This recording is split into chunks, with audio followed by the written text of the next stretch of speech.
بسم اللہ الرحمن الرحیم۔ مولانا جلال الدین رومی رحمۃ اللہ علیہ فرماتے ہیں کہ اگر تمہیں زندگی کی حقیقت معلوم ہو جائے تو بے شک تم اور کوئی ساتھی نہ چنو گے سوائے عشق حقیقی کے۔ کسی شخص کے لیے جب تک وہ فنا نہ ہو جائے کبریا کی بارگاہ میں راستہ نہیں۔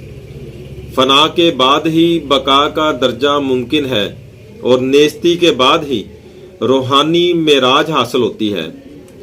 شیر کی طرح اپنے لیے خود شکار کر، اپنے اور غیر کے مکر سے بچ۔ بیگانہ کون ہے؟ تیرا خاکی جسم جس کے لیے تو فکر مند ہے۔ شیطان کے منتر ٹیڑے دلوں میں اتر جاتے ہیں جیسے ٹیڑھی جوتی ٹیڑے پیر میں۔ جب تک بچہ نہ روئے دودھ کب جوش مارتا ہے؟ جب تک بادل نہ روئے چمن کب ہنستا ہے؟ ہم بحروں کی طرح ہیں، ایک بات سنے بغیر اپنے انداز سے بےہودہ جواب دیتے ہیں۔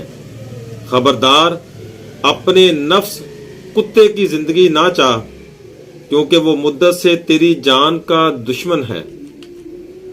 تو دوسروں پر روتا ہے، کچھ عرصہ بیٹھ اور اپنے اوپر رونے والے ابر سے شاخ تازہ بنتی ہے، جیسا کہ شمع رونے سے اور بھی روشن ہو جاتی ہے۔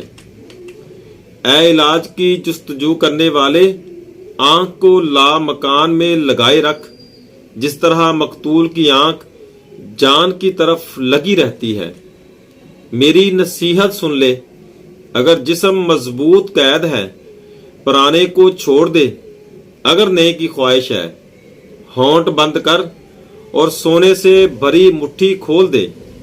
جسم کا بخل چھوڑ دے اور سخاوت اختیار کر۔ ظاہری آنکھ گھوڑا ہے، اللہ کا نور سوار ہے۔ سوار کے بغیر یہ گھوڑا تنہا کام نہیں آتا۔ تو گھوڑے کو بری عادت سے چھڑا کر مؤدب بنا، ورنہ شاہ کے سامنے گھوڑا مردہ ہوگا۔ انسان جب خدا کا نور حاصل کر لیتا ہے تو وہ برگزیدہ ہو جانے کی وجہ سے فرشتوں کا مسجود بن جاتا ہے۔ ایک گندے پانی نے کہا کہ میرے اندر آ جا۔ گندے نے کہا مجھے پانی سے شرم آتی ہے۔ پانی نے کہا میرے بغیر یہ شرم کیسے رفع ہوگی؟ میرے بغیر یہ گندگی کب دور ہو سکتی ہے؟ اگر ہر ناپاک پانی سے چھپے گا تو شرم ایمان کے لیے مانع ہے۔ عرش الہی اس وقت ہل جاتا ہے جب گناہگار شرمندگی اور ندامت سے روتا ہے، اور بچہ جب روتا ہے تو ماں کا کلیجہ رحمت سے ہلنے لگتا ہے۔